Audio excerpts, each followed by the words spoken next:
The bullet grazed Harrison Vance's shoulder just as he dove behind the water trough, and he knew right then that coming to Bandera, Texas, had been either the best or worst decision of his life. The year was 1878, and Harrison had been riding the dusty trails of Texas for near about 3 months now, ever since he left his family's failing ranch in Montana. At 25 years old, he figured he had seen enough of life to know when to fight and when to run. This particular situation called for a bit of both. The man shooting at him was Buck Thompson, a cattle rustler with a reputation for being quick on the draw and slow on mercy. Harrison had made the mistake of witnessing Buck and his gang stealing horses from the livery 2 nights prior, and Buck did not take kindly to witnesses. Another shot rang out, splintering the wood of the trough. Water began leaking out in a steady stream, soaking into the dry Texas dirt. Harrison checked his revolver, counting 4 bullets left. Not great odds when facing 3 men, but he had survived worse. The afternoon sun beat down mercilessly on the main street of Bandera, and most folks had the good sense to stay indoors when guns started blazing. Harrison waited for a pause in the shooting, then rolled to his left, coming up behind a wooden post that supported the awning of the general store. He fired once, twice, sending Buck and his companions scrambling for better cover. It was in that moment of relative quiet that he heard it. Laughter. Not just any laughter, but the kind that seemed to ring out like church bells on a Sunday morning, clear and unafraid and completely out of place in the middle of a gunfight. Harrison's head snapped to the right, and there she was, standing on the porch of the boarding house, her arms crossed over her chest, watching the whole scene with what could only be described as amusement. She was tall for a woman, with auburn hair pinned up beneath a simple bonnet, and she wore a practical brown dress that had seen better days. But it was her face that caught his attention, the way her eyes sparkled with mischief and intelligence, and that smile, Lord help him, that smile that accompanied the laughter. "You boys planning on shooting up the whole town, or are you going to take this somewhere else?" She called out, her voice carrying across the street with an authority that made even Buck pause mid-reload.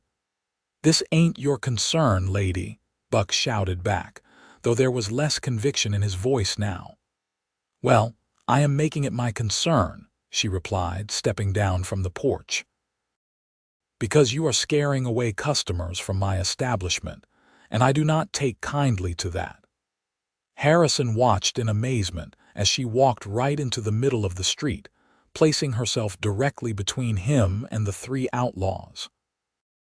She had either the biggest courage or the smallest sense of self-preservation he had ever witnessed. "Madam, you best get out of the way," Harrison called out, his voice tight with worry. She glanced at him over her shoulder, and he caught a glimpse of green eyes that seemed to see right through him. "And let you boys destroy half the town? I think not." Buck Thompson was many things, but even he would not shoot an unarmed woman in broad daylight. There were lines even outlaws did not cross, not in Texas, not in 1878. He lowered his gun slightly, confusion evident on his weathered face. "This man witnessed us conducting business," Buck said, as if that explained everything. "Stealing horses is not business, Mr. Thompson. It is theft," she replied calmly. "Now, I suggest you and your friends ride out of Bandera before Sheriff Coleman gets back from San Antonio. He is not as patient as I am." There was a long moment of silence. Harrison kept his gun trained on Buck, but he was more focused on the woman standing in the line of fire. She had not even flinched, had not shown an ounce of fear. Buck spat into the dirt, holstered his weapon, and jerked his head toward his companions. "This ain't over, Vance." "I will be here when you are ready to finish it proper," Harrison replied, though his eyes never left the woman. The 3 men mounted their horses and rode out, leaving a cloud of dust in their wake. As soon as they were gone, the woman turned to face Harrison fully, and up close, she was even more striking. There was a smudge of flour on her cheek, and a few strands of hair had escaped her bonnet, giving her a slightly disheveled appearance that somehow made her more appealing. "You must be new in town," she said, extending her hand. "Eleanor Emerson. I run the boarding house and restaurant." Harrison holstered his gun and took her hand, noting the calluses that spoke of hard work. "Harrison Vance. And yes, madam, I am fairly new, just arrived about a week ago." "Well, Mr. Vance, you certainly know how to make an impression." That smile again, and this time he heard a soft chuckle escape her lips. "I did not mean to cause trouble," he said, suddenly feeling the need to explain himself. "I saw them stealing horses, and I reported it to the deputy." "Guess they did not appreciate that." "Buck Thompson does not appreciate much of anything except his own interests," Eleanor said, finally dropping his hand. "You did the right thing, but you should be careful. He and his gang are not ones to forget a slight. I can handle myself." "I saw that." She glanced at the bullet holes in the water trough and the splintered wood. "Though you might want to work on your aim." He could not help it. He grinned. "My aim is just fine. I was aiming to not kill anyone today."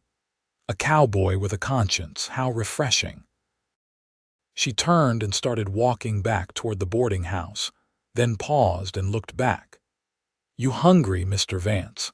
I have a pot of stew on, and seeing as you helped keep the excitement out of my establishment, the least I can do is offer you a meal."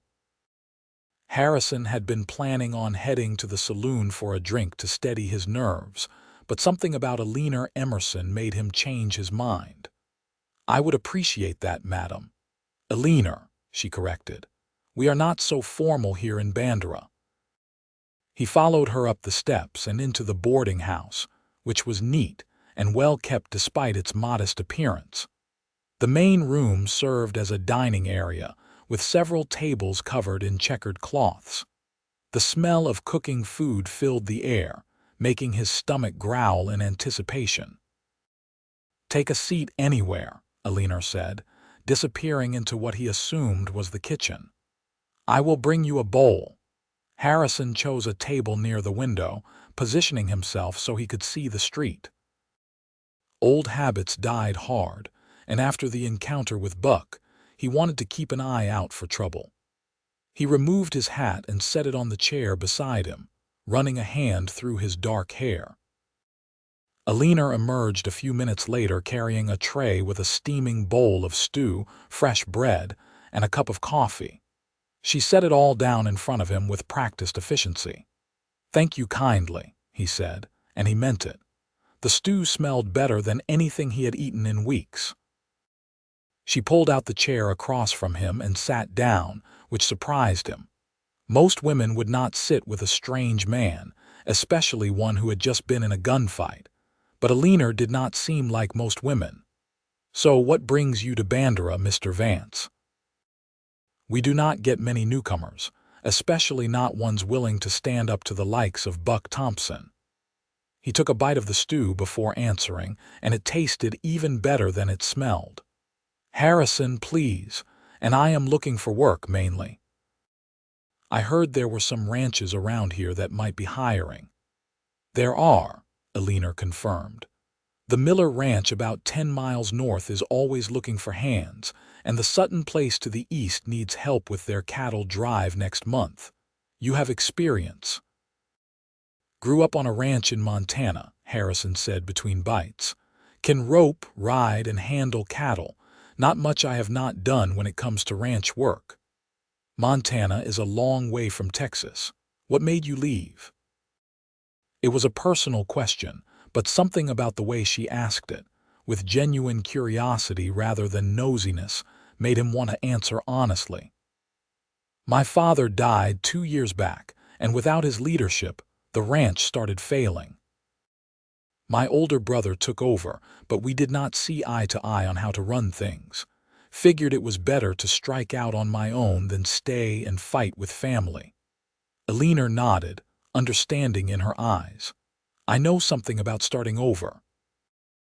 I came here from Charleston 5 years ago after my husband died. Took every penny I had to buy this place, but it was worth it. Built something of my own, you know." "You were married?" Harrison asked, then immediately regretted the question. "I apologize, that was too forward." "It is all right," she said, though a shadow passed over her face. "James was a good man, but he caught fever on the journey west. We were heading to California, but he died here in Bandera. I could not see any reason to keep going, so I stayed. I am sorry for your loss." "It was 5 years ago," Eleanor said, though her voice was soft. "The pain dulls, but you never forget. Anyway, I built this place up from nothing, and now I have a steady stream of boarders and folks who come for my cooking." She smiled then, and it was like the sun coming out from behind clouds. "I take pride in that." "You should," Harrison said sincerely. "This is the best stew I have had in months." "Flattery will get you everywhere, Mr. Vance." "Harrison." "Harrison," she repeated, and the way she said his name did something strange to his chest. They talked for another hour, the conversation flowing easily between them. She told him about Bandera, about the people who lived there, the good ones and the troublemakers. He told her about Montana, about the harsh winters and the beautiful mountains, about learning to ride before he could properly walk. It was not until another boarder came in, an older gentleman named Mr. Patterson who worked at the bank, that Eleanor excused herself to prepare another meal. Harrison finished his coffee and left payment on the table, more than the meal was worth, but he figured she had earned it for saving his hide earlier. He stepped back out onto the porch and surveyed the street. The afternoon was fading into evening, painting the sky in shades of orange and pink. Bandera was a small town, but it had potential. More importantly, it had Eleanor Emerson, and he found himself wanting to know more about the woman who had walked into a gunfight without a weapon and laughed like she did not have a care in the world. Over the next few weeks, Harrison found work at the Miller Ranch, just as Eleanor had suggested. The work was hard but honest, and it felt good to be in the saddle again, working cattle under the wide Texas sky. The ranch foreman, a gruff man named Pete, took a liking to Harrison after seeing how well he handled the horses, and soon enough, Harrison was earning a decent wage. But his favorite part of each day was when he rode back into Bandera and stopped by Eleanor's boarding house for supper.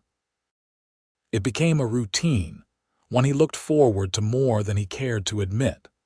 Sometimes they would talk for hours after he finished eating, discussing everything from politics to poetry. She had a sharp mind and was not afraid to share her opinions, which he found refreshing.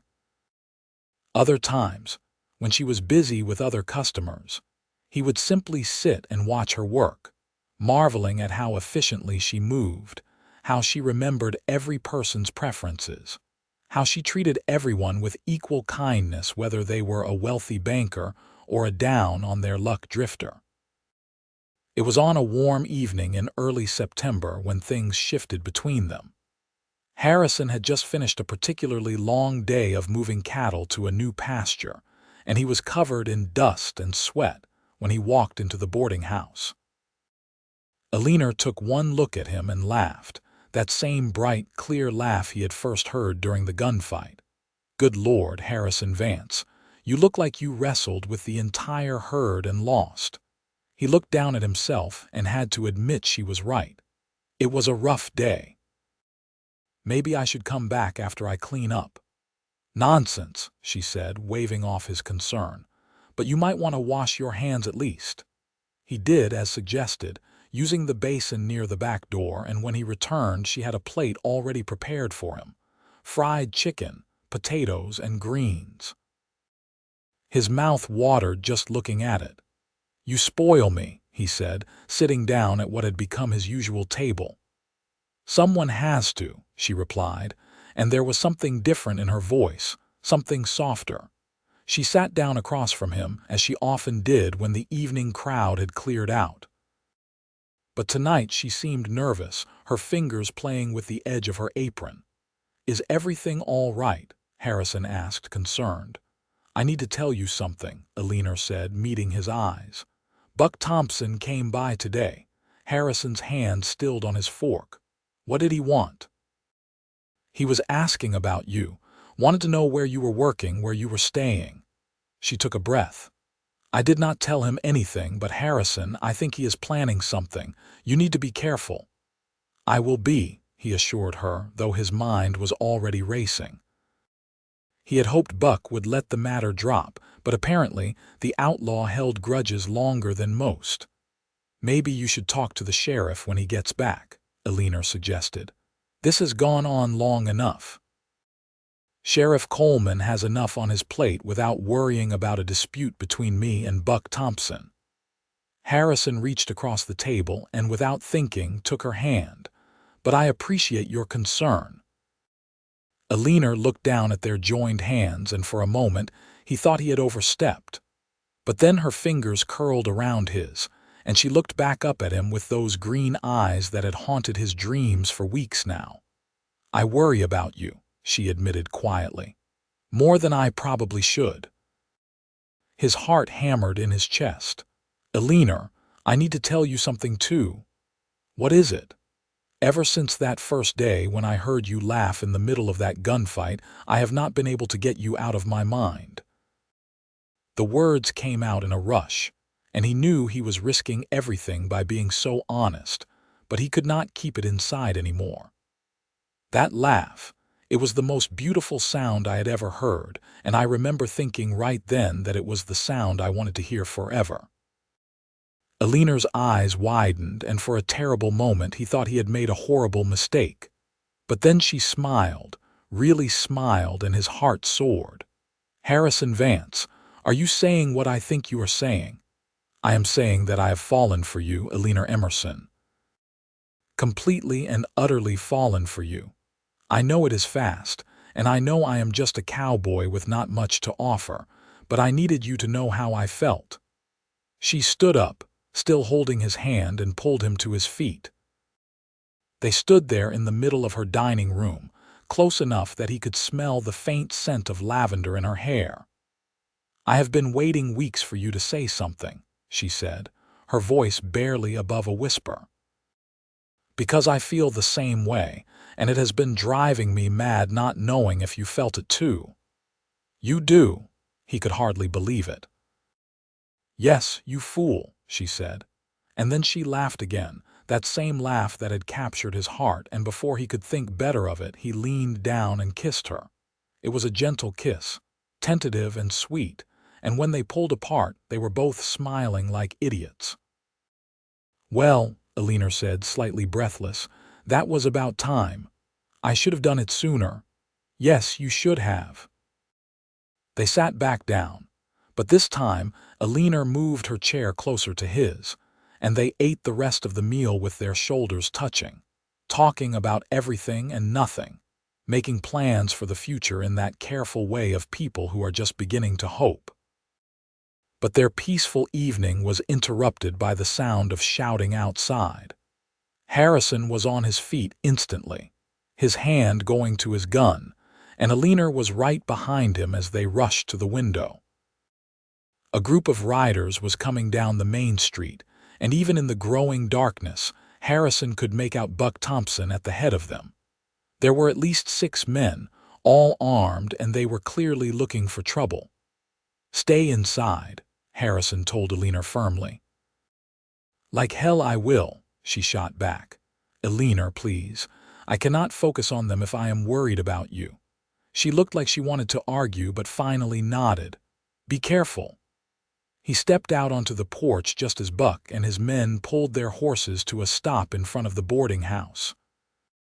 Several other townspeople had come out to see what the commotion was about, including Mr. Patterson and the blacksmith, a huge man named Tom Grady. "Evening, Buck," Harrison said calmly, though his hand rested on the grip of his revolver. "Something I can help you with?" "You made me look like a fool in front of my men, Vance," Buck snarled. "And you cost me a good horse deal when you went running to the law. You were stealing horses. I did what any honest man would do." "Honest?" Buck spat the word like a curse. "There is no room for honest men in this world. Only survivors and the dead. Which one are you going to be?" The tension in the air was thick enough to cut with a knife. Harrison knew this could go bad quickly, but he was not about to back down, not with Eleanor watching, not with the whole town as witnesses. "I do not want trouble, Buck. But I will defend myself if forced." 6 against 1, Buck said with a cruel smile. "I like those odds." 7 against 6, actually," Tom Grady said, stepping forward with a hammer in his massive hand, "because I am with Vance." "Make that 8 against 6, Mr. Patterson added, and to Harrison's surprise, the banker was holding a rifle. "We are tired of you and your gang terrorizing this town, Thompson." One by one, more townspeople stepped forward. The doctor, the owner of the general store, even old Mrs. Henderson who ran the hotel down the street. They might not all be armed, but they were united, and that counted for something. Buck's confidence wavered. He had expected to intimidate a single cowboy, not face down half the town. "This is not over," Buck said, but there was less conviction in his voice now. "Yes, it is," came a new voice, and everyone turned to see Sheriff Coleman riding up on his horse. He was a big man with a gray beard and eyes that had seen too much violence. "Buck Thompson, you are under arrest for horse theft, and your men can ride out now or join you in a cell. Their choice." Buck's face turned red with rage, but he was smart enough to know when he was beaten. He raised his hands slowly, and the sheriff dismounted to place irons on his wrists. "As for the rest of you," the sheriff said, addressing Buck's gang, "I suggest you find honest work or get out of my county. I see any of you causing trouble and you will end up just like your boss." The men exchanged looks, then one by one, they turned their horses and rode off into the night. The townspeople let out a collective breath, and there was a sense of relief that hung in the air. Sheriff Coleman turned to Harrison. "Mr. Vance, I owe you thanks. Your testimony is what gave me enough to get the judge to issue an arrest warrant. Took me a few weeks to get everything in order, but justice has a way of catching up eventually." "I am just glad it is over," Harrison said honestly. "So am I," Eleanor said, and Harrison turned to find her standing in the doorway, her eyes shining with pride. "So am I." The crowd dispersed slowly, everyone heading back to their homes and businesses, talking excitedly about the night's events. The sheriff took Buck away to the small jail at the edge of town, and finally, Harrison and Eleanor were alone again on the porch of the boarding house. "That was terrifying," Eleanor admitted, and now that the danger had passed, he could see her hands shaking slightly. Harrison took both her hands in his, warming them with his own. "It is over now. Buck will be tried and sent to prison, and his gang is scattered." "I know, but when I saw all those men with guns, I thought—" She trailed off, unable to finish the sentence.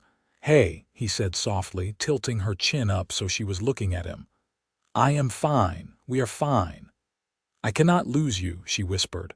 "Not when I just found you." "You are not going to lose me," Harrison promised. "I am not going anywhere." She leaned against him, and he wrapped his arms around her, holding her close. They stood like that for a long time, taking comfort in each other's presence, grateful that the threat was finally over. In the weeks that followed, Harrison and Eleanor's relationship deepened. He still worked at the Miller Ranch during the day, but every evening he would come back to town, and they would spend hours together, talking and laughing and falling more in love with each passing day.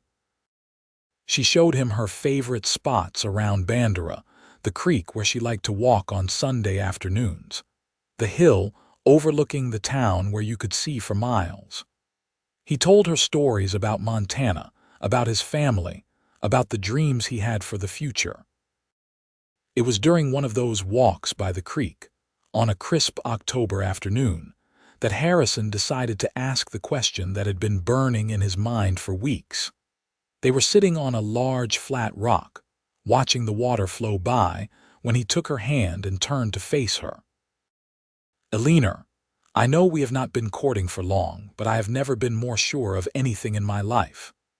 He pulled a simple gold band from his pocket, one he had purchased from a jeweler in San Antonio on his last day off.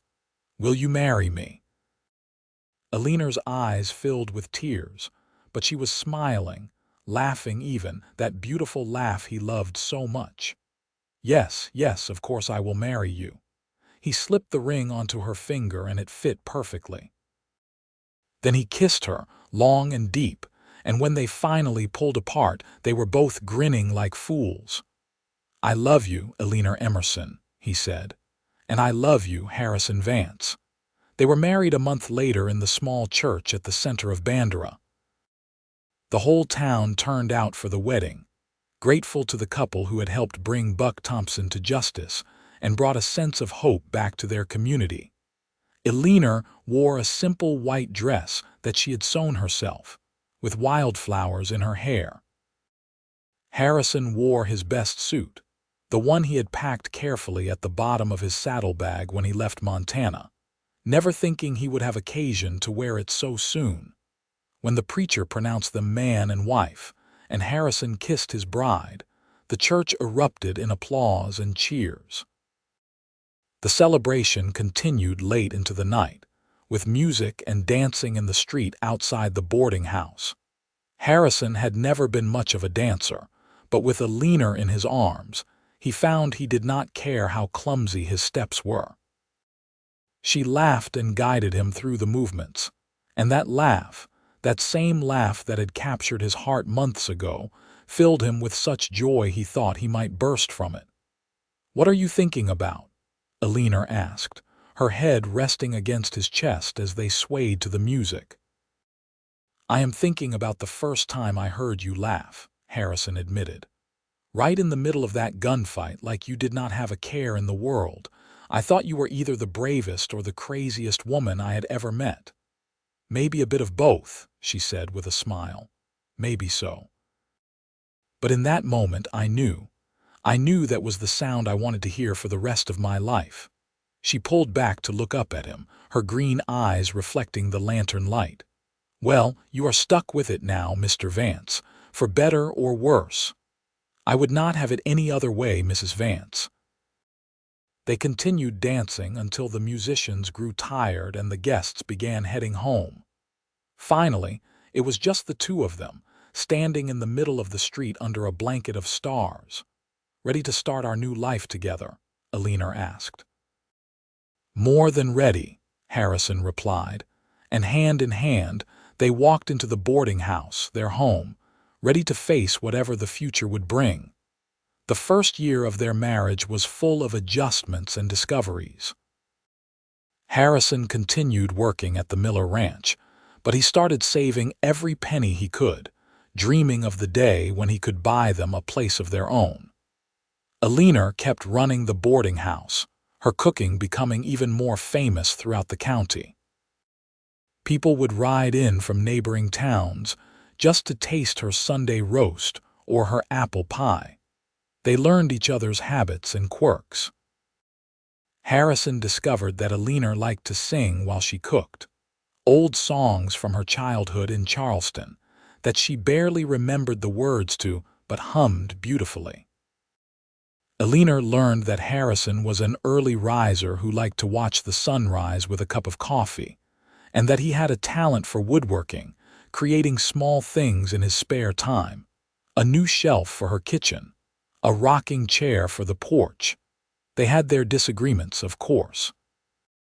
Eleanor could be stubborn when she had her mind set on something, and Harrison sometimes kept his worries to himself rather than sharing them.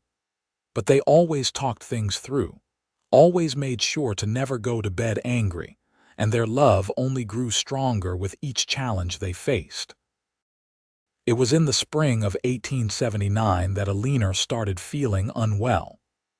At first, She thought it was just exhaustion from working too hard. But when the nausea persisted and she noticed other changes, she went to see Dr. Matthews. She waited until that evening when Harrison came home from work to tell him the news. He found her sitting on the porch, and one look at her face told him something had happened. "What is wrong?" he asked, immediately concerned, sitting down beside her. "Nothing is wrong," Eleanor said, taking his hand and placing it on her still flat belly. "Everything is right. Harrison, we are going to have a baby." For a moment he just stared at her, unable to process the words. Then a huge grin spread across his face, and he let out a whoop of joy that probably woke half the town. "We are having a baby," he repeated, just to make sure he had heard correctly. "Yes, you fool," she said, laughing through happy tears. "In about 6 months, if the doctor is correct." Harrison pulled her into his arms, holding her carefully as if she might break. "This is the best news, Eleanor, the absolute best news. I was hoping you would think so. Think so. I am going to be a father." He kissed her forehead, her cheeks, her lips. "We need to start preparing. We need a bigger bed and baby clothes, and we have time," Eleanor assured him, touched by his enthusiasm. "But yes, we have a lot to prepare for." That night they stayed up late making plans, talking about names and what kind of parents they wanted to be. Harrison promised to work even harder to save money for their own ranch, wanting to have a stable home for their growing family. Eleanor promised to take it easier, to not work herself to exhaustion at the boarding house. The pregnancy progressed smoothly, though Eleanor's stubbornness meant that Harrison often had to practically force her to rest. She insisted on continuing to run the boarding house, though she did eventually accept help from Mrs. Henderson's daughter, Alice, who came in to help with the cooking and cleaning during the later months. Harrison was attentive to the point of being overprotective, which sometimes drove Eleanor crazy, but mostly just made her love him more. He would read to her in the evenings, his hand resting on her growing belly, talking to their unborn child about everything and nothing. In November of 1879, on a cold night with the first hint of winter in the air, Eleanor went into labor. It was a long and difficult process, and Harrison spent most of it pacing in the next room while Dr. Matthews and Mrs. Henderson attended to his wife. When he finally heard the cry of a baby, he nearly collapsed with relief. Dr. Matthews emerged a few minutes later, a smile on his weathered face. "Congratulations, Mr. Vance. You have a healthy son." A son. Harrison felt tears prick his eyes as he was allowed into the room. Eleanor looked exhausted but radiant, holding a small bundle wrapped in a blanket. She looked up at him with so much love in her eyes that his heart ached. "Come meet your son," she said softly.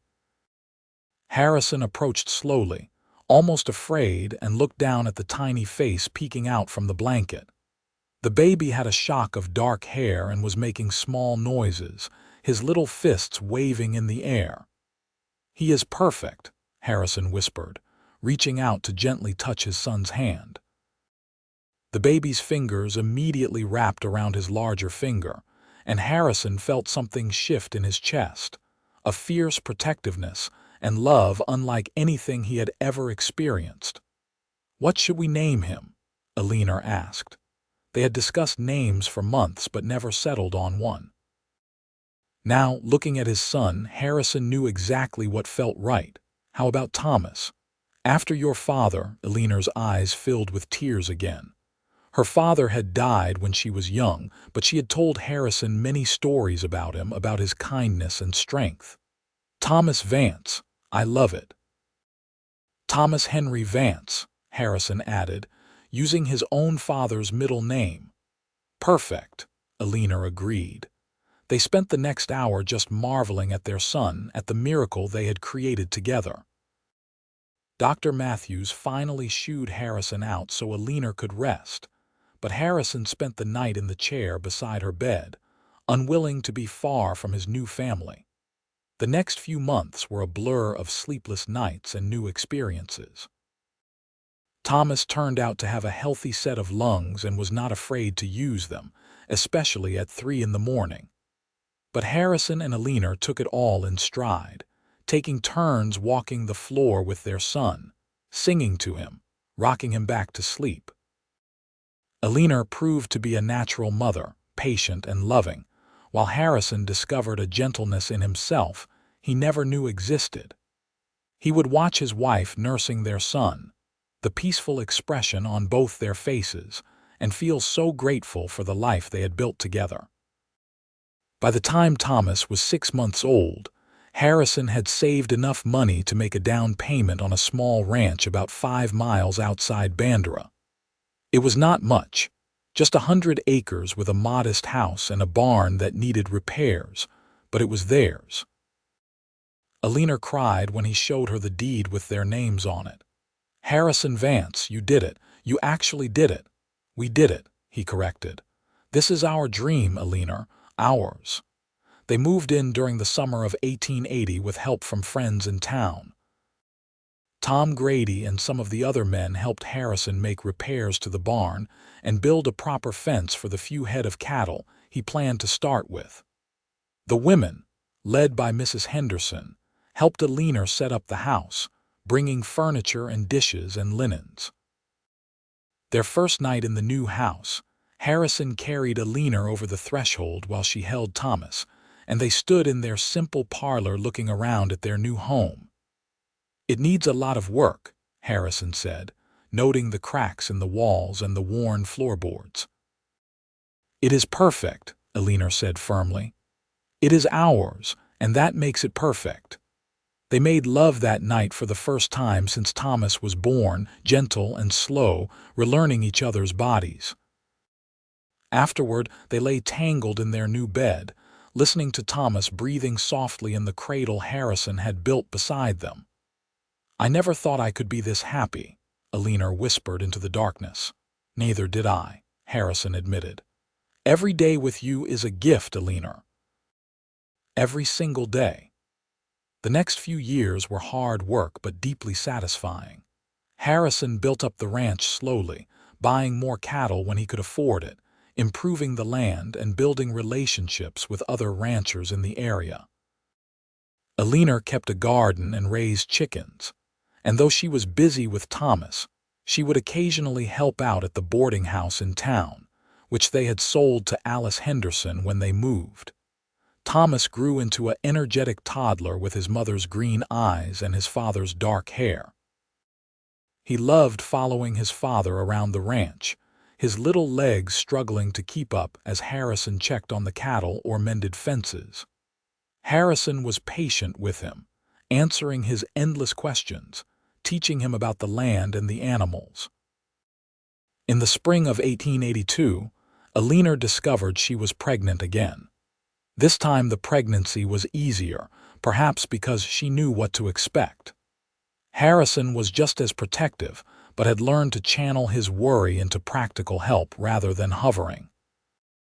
Their daughter was born on a warm August evening, arriving much faster than Thomas had. Harrison barely had time to fetch Dr. Matthews before she made her entrance into the world, announcing her presence with a powerful cry. "Another strong set of lungs," Dr. Matthews said with a chuckle as he cleaned up the squalling infant. Eleanor was tired but smiling as she held her daughter. Harrison sat beside her, Thomas on his lap, all of them looking at the newest member of their family. "She is beautiful," Harrison said, and she was, with a tuft of reddish hair that matched Eleanor's and tiny, perfect features. "What should we name her?" Eleanor asked. "You pick this time," Harrison said. "You did all the hard work." Eleanor thought for a moment, then smiled. "How about Grace?" "Grace Helen Vance, after my mother," Harrison said, his voice thick with emotion. His mother had died when he was a teenager, but he had loved her dearly. "She would have loved that. She would have loved you. I wish I could have met her. She would have adored you and the children." Harrison kissed Eleanor's forehead. Grace is perfect." Thomas, who was 3 years old now, leaned forward to get a better look at his sister. "Baby," he said solemnly. "That is right, Thomas. This is your baby sister. You are going to be a big brother now, which means you have to help protect her and take care of her." Thomas nodded seriously, taking his new responsibility to heart. From that day forward, he was fiercely protective of Grace, and the two of them would grow to be incredibly close. The years continued to pass, each one bringing new challenges and joys. The ranch grew more prosperous. Though they were never wealthy, they were comfortable, and more importantly, they were happy. Harrison proved to have a good head for business, making smart decisions about when to buy and sell cattle, and Eleanor's practical nature kept them from overspending or taking unnecessary risks. They became pillars of the Bandera community, well respected and well loved. Harrison served on the town council for a few years, helping to make decisions about schools and roads. Eleanor organized charity drives and helped the less fortunate families in the area, never forgetting what it was like to struggle. Thomas grew into a responsible boy who loved the ranch and the animals. He had his father's quiet strength and his mother's quick mind. Grace was more outgoing, with a spirit of adventure that sometimes worried her parents but more often made them laugh. She loved to ride horses and was fearless in a way that reminded Harrison of Eleanor when he first met her. In 1885, when Thomas was 6 and Grace was 3, Eleanor found herself pregnant once more. This time, they welcomed another son, whom they named Michael James Vance, honoring Eleanor's first husband. It was Harrison's idea, and Eleanor loved him even more for his generosity of spirit. Michael was a quieter baby than his siblings had been, content to watch the world around him with serious dark eyes. As he grew, he showed an interest in books and learning, different from Thomas's love of ranch work, but equally valued by his parents. The ranch house grew along with their family. Harrison added rooms, built a larger porch where they could all sit together in the evenings, and constructed a swing that the children fought over. Eleanor made it a home with curtains she sewed herself, quilts passed down from her grandmother, and the smell of fresh bread that seemed to always fill the air. There were hard times, too. A drought in 1887 that nearly broke them, but they survived by carefully rationing their resources and helping their neighbors, who returned the favor. A bad winter in 1889 that killed some of their cattle, but they rebuilt.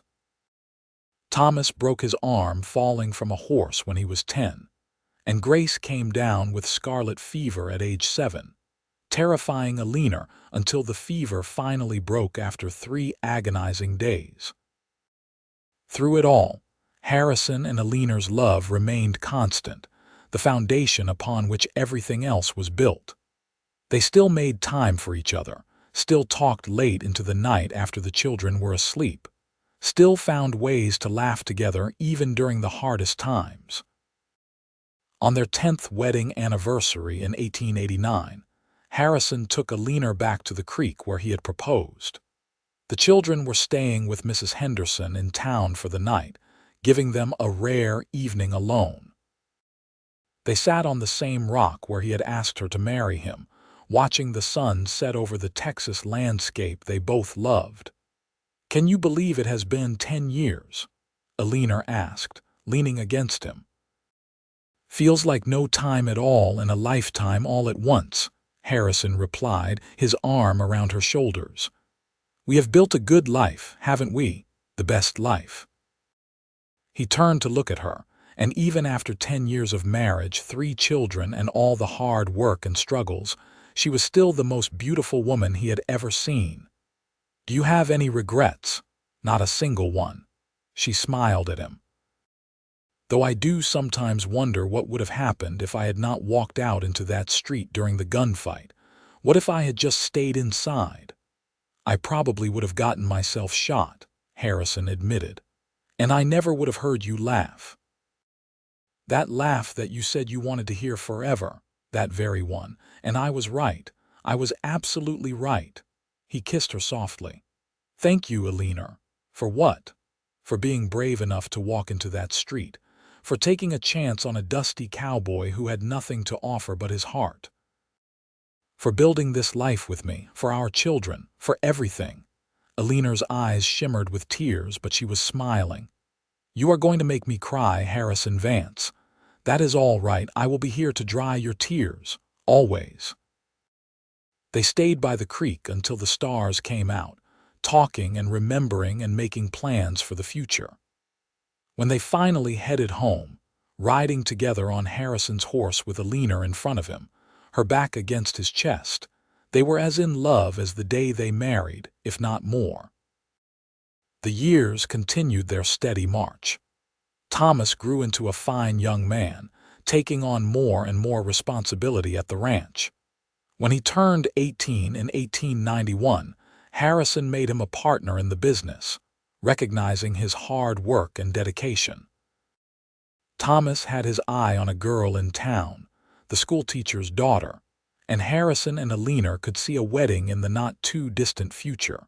Grace, at age 9, was still wild and free, but she was also showing signs of the strong woman she would become. She helped her mother with the younger children and the household chores without complaint, but she also insisted on learning everything her brother knew about running the ranch. Harrison taught her to rope and brand, much to the shock of some of their more traditional neighbors, but Harrison and Eleanor believed in letting their children follow their passions. Michael, at 6, was learning to read at an advanced level and had already announced his intention to be a lawyer someday. Eleanor encouraged this dream, remembering her own father who had practiced law in Charleston before his death. She started teaching Michael everything she could remember about the law and justice, and Harrison rode into San Antonio one month to buy his son a proper law book. In 1893, Eleanor discovered she was pregnant for the 4th time. She was 35 now, and the pregnancy was harder on her body than the previous ones had been. Harrison worried constantly, but Eleanor insisted she was fine. Their 4th child, another daughter, was born in early 1894. They named her Sarah Ann Vance, and she came into the world with a head full of blonde hair that surprised everyone, as neither Harrison nor Eleanor had blonde hair. Dr. Matthews explained that sometimes these things skip generations, and sure enough, Eleanor remembered that her grandmother had been blonde. Sarah was a sweet-tempered baby who rarely cried and seemed content with whatever was happening around her. Grace was delighted to finally have a sister and took her role as big sister very seriously, helping Eleanor with the baby whenever she could. Life on the ranch had found a good rhythm. Thomas handled most of the day-to-day cattle operations, allowing Harrison to focus on the business side and spend more time with his family.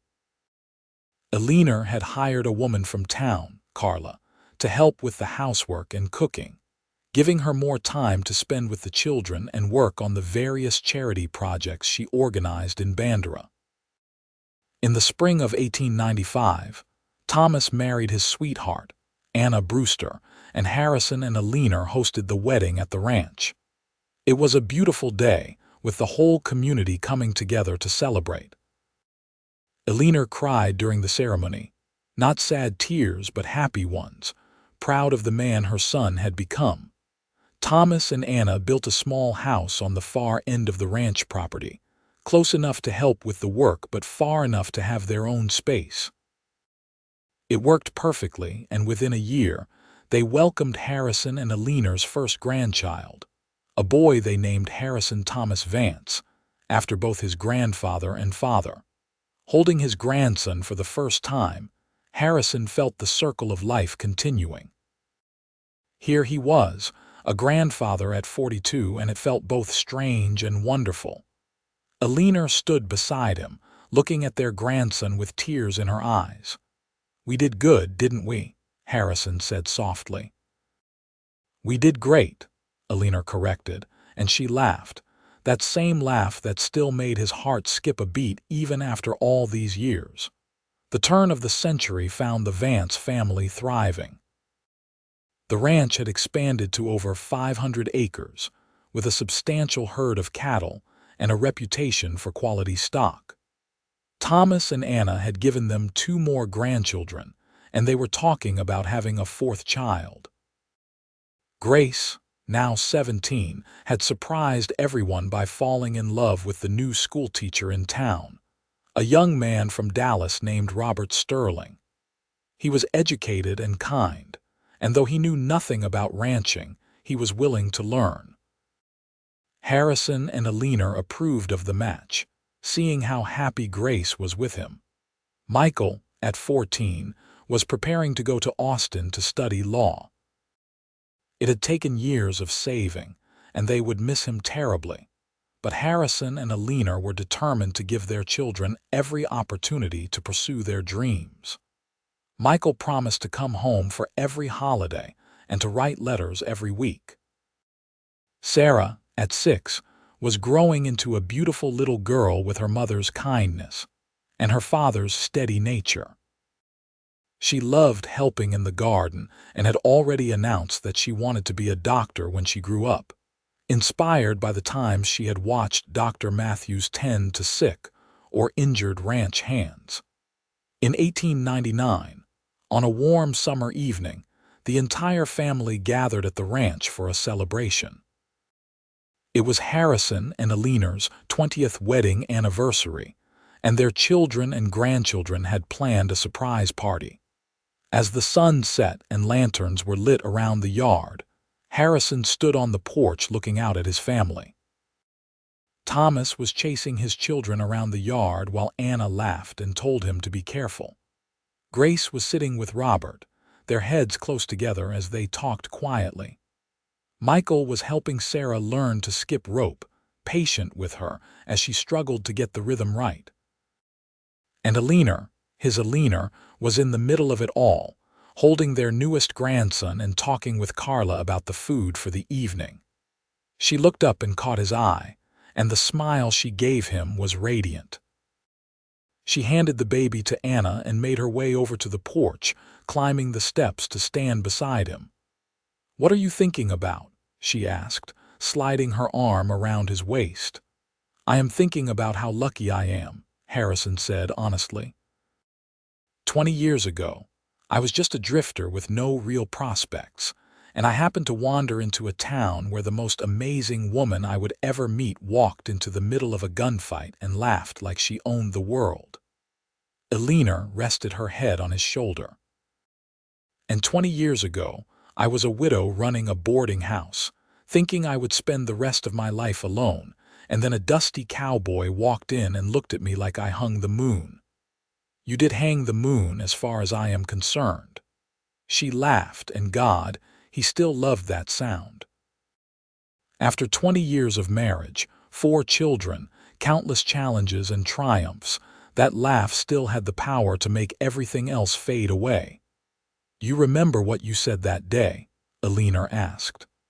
"After the gunfight when we were talking in the boarding house." "I said a lot of things that day. You said that my laugh was the sound you wanted to hear forever." She pulled back to look up at him. "Did you mean it?" "Every word," Harrison said seriously. "It is still true, Eleanor. Every time you laugh, every single time, it reminds me of why I fell in love with you. It reminds me of your courage and your joy and your absolute refusal to let fear control your life. That laugh of yours, it is like music to me." "You old romantic," she said, but she was smiling, and her eyes were bright with unshed tears. "Only for you." Someone called them to come eat, and they made their way down from the porch hand in hand. The evening was filled with food and laughter and stories. Thomas gave a toast to his parents, thanking them for building a life and a family that gave them all a foundation to build their own dreams on. Grace read a poem she had written about her parents' love story. Michael presented them with a framed photograph of the whole family that he had arranged to have taken in town. When the younger children had been put to bed, and the adults were sitting around talking quietly, Harrison and Eleanor slipped away for a moment alone. They walked out to the pasture, looking up at the stars that seemed to stretch on forever in the Texas sky. 20 years, Eleanor said softly. Where did the time go? Into building this, Harrison said, gesturing back toward the house where their family was gathered. Into raising our children and running the ranch and being together. Every moment was worth it, even the hard times, especially the hard times because we got through them together. He turned to face her, taking both her hands in his. I love you, Eleanor Vance. I have loved you since the moment I heard you laugh in the middle of that street, and I will love you until the day I die and beyond.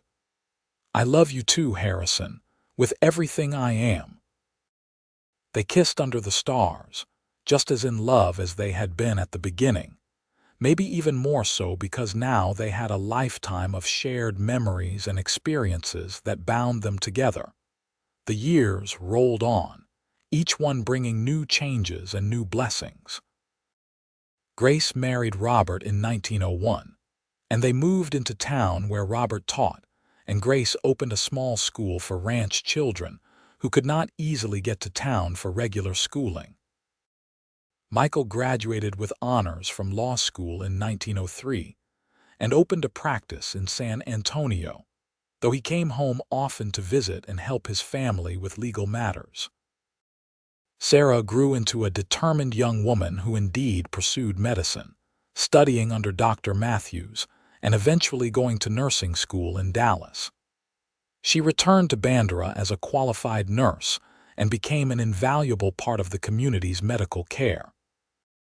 More grandchildren arrived, and then great-grandchildren. The ranch remained prosperous under Thomas's management, with Harrison taking on more of an advisory role as he grew older. Eleanor remained active in the community, though she finally let Carla take over most of the heavy housework. In 1910, Harrison and Eleanor celebrated their 31st wedding anniversary quietly at home. Harrison was 57 now, his dark hair liberally streaked with gray, and Eleanor was 52, with laugh lines around her eyes and silver threads in her auburn hair. But when they looked at each other, they still saw the people they had been when they first met, still felt that same spark of love and desire. They sat on the porch in the rocking chairs Harrison had made all those years ago, watching the sun set over their land.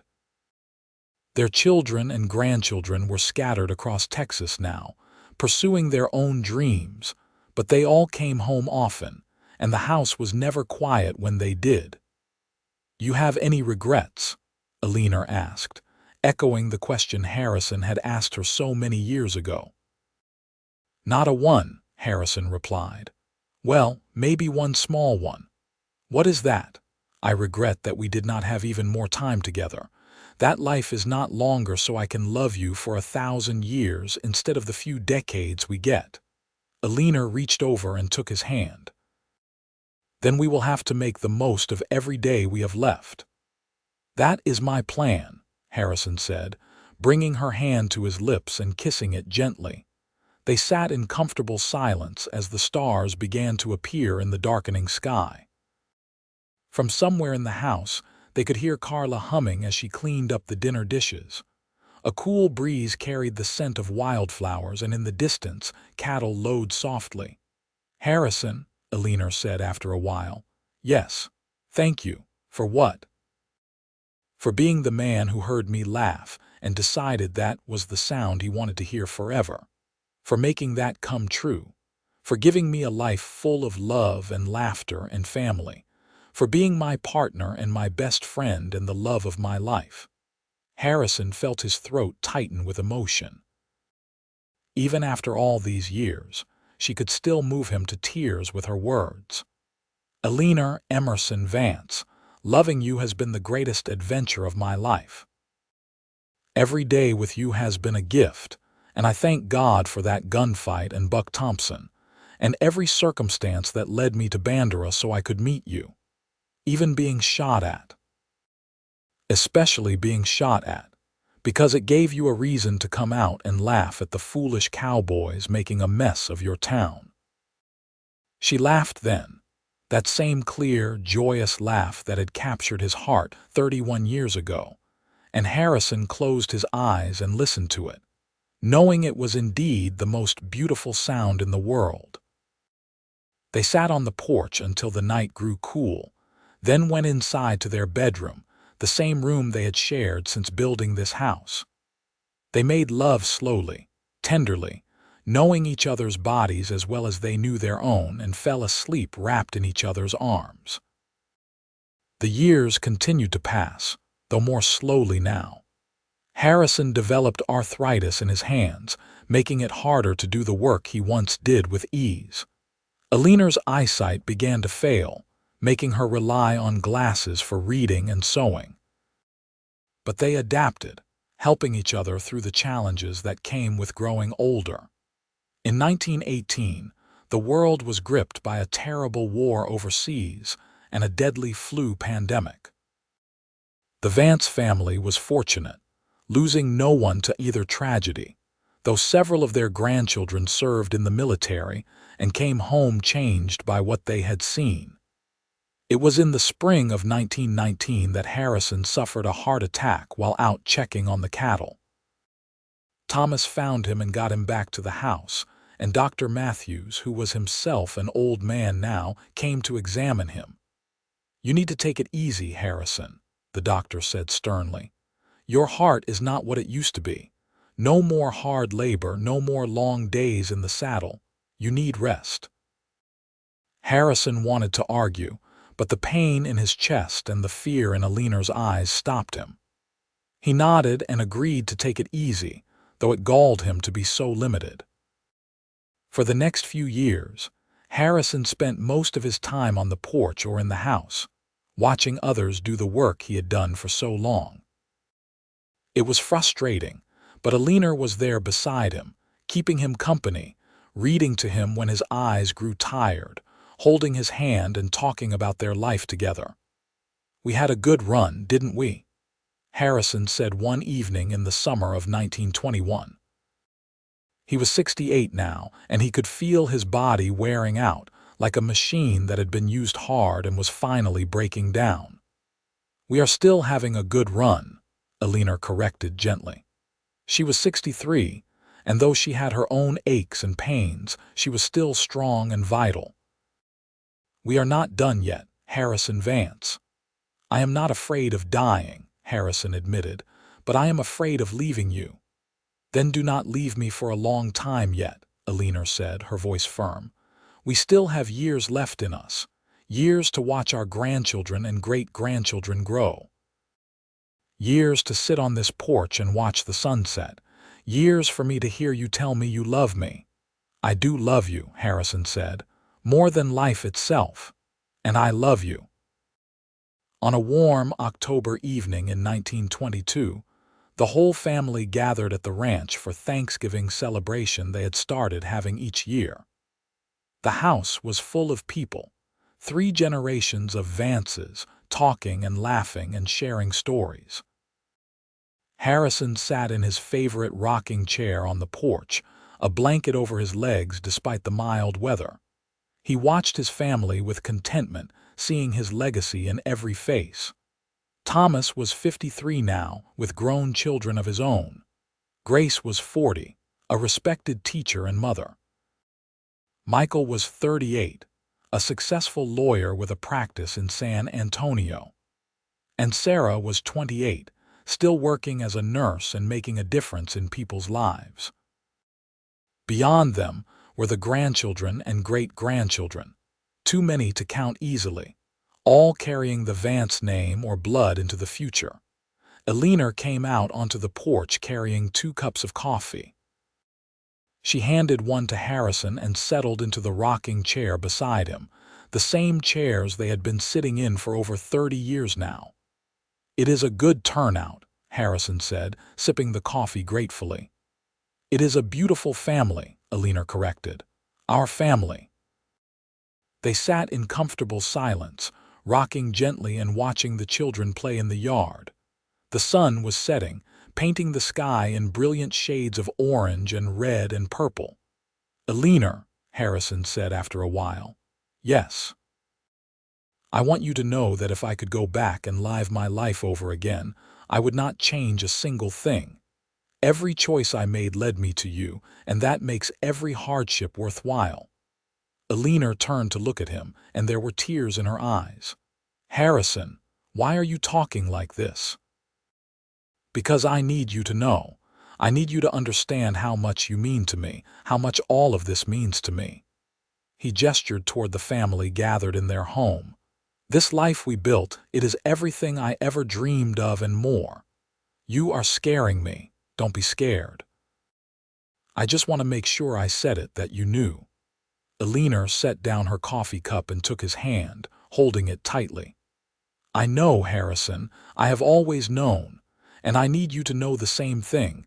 You made me happier than I ever thought possible.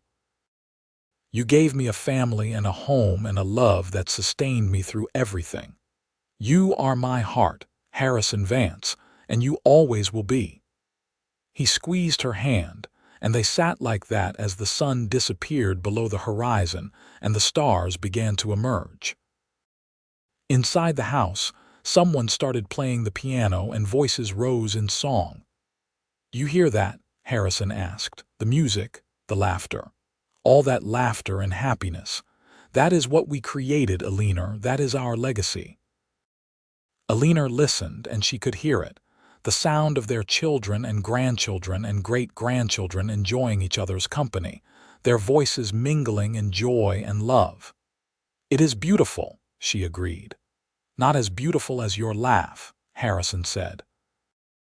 "That is still my favorite sound in the whole world."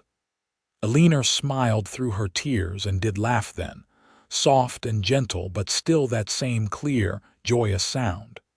Harrison closed his eyes and listened to it, memorizing it, wanting it to be the last thing he heard if this was his time. But it was not his time. He opened his eyes and looked at his wife, his partner, his love, and knew he had more days yet. More time to hear that laugh, to hold her hand, to tell her he loved her. They stayed on the porch until the cool night air drove them inside, and they joined their family in the warm, bright house. They sang songs and told stories, and Harrison laughed more that evening than he had in months, surrounded by the people who mattered most. When the evening ended and everyone had gone home or to bed, Harrison and Eleanor made their way slowly to their bedroom. They helped each other undress, a routine they had developed over the years as age made certain tasks more difficult. Then they climbed into bed and Eleanor snuggled against Harrison's chest, her head resting over his heart. "I love you," Harrison whispered into her hair. "I love you too," Eleanor whispered back. "Sleep well, my heart. You too, my Eleanor." Harrison Vance lived for 3 more years after that Thanksgiving, years filled with love and laughter and family. His health gradually declined, but his spirit never dimmed, and he remained the patriarch of the family until the end. He died on a spring morning in 1925, Eleanor holding his hand, his children and grandchildren gathered around him. His last words were, "Do not be sad.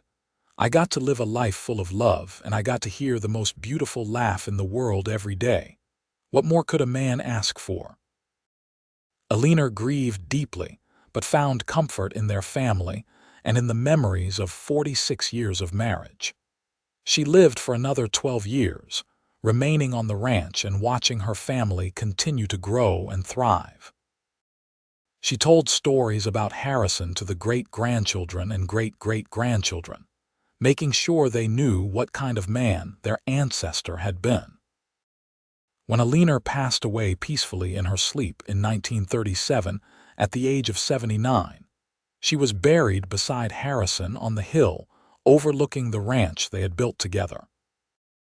Their graves were marked with simple headstones, but the real monument to their love was all around the thriving family they had created, the ranch that still bore the Vance name, and the community they had helped build.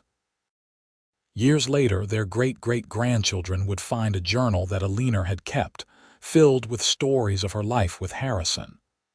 The first entry, dated November 1878, read, "Today I met a cowboy who says my laugh is the sound he wants to hear forever.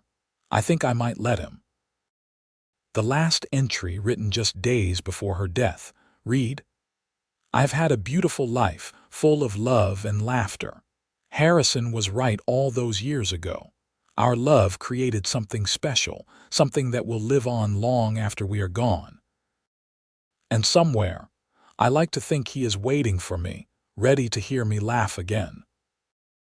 And that love did live on, generation after generation, a testament to the power of a chance meeting, a moment of courage, and a laugh that captured a cowboy's heart forever in the wild Texas town of Bandera in 1878.